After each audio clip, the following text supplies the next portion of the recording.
Our total focus in our newsletter is speculation, not politics. When we have situations where political impacts affect how we speculate, we want to be able to mention that. But I want to make sure that we all know we have no intention of recommending any person or any political party for the purposes of politics. That is not our intention at all. If you want a copy of my book, The Speculator's Mosaic, just check below, or it can also be bought on Amazon.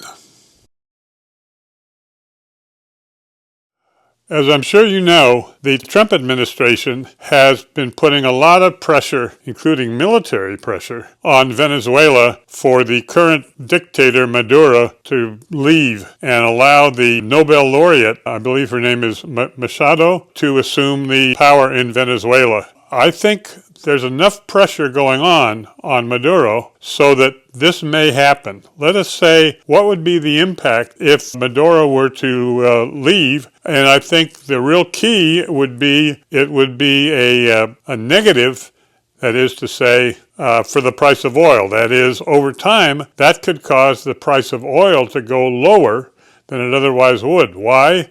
Because the enormous reserves of oil, particularly the I guess they call it the thick oil, that's in Venezuela, has the amount of that that's produced and sold has collapsed in large part because of the various socialist policies of the Maduro regime. And that would turn around if you had someone in there of a more normal, let us say, more capitalistic or freedom-oriented person. And if you look at the background of Venezuela, it had for a considerable period of time a very strong democracy, and I think that would be a good thing. But just as important about that is that if this were to happen, guess what country can be the most helpful to increasing Venezuela's production back, and we're talking about, I think, a difference of several million barrels a day, and the answer is the United States, because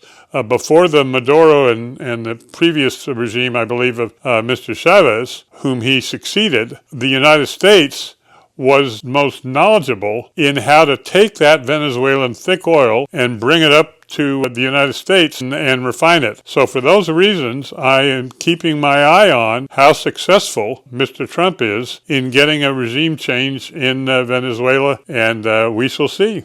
Stay tuned.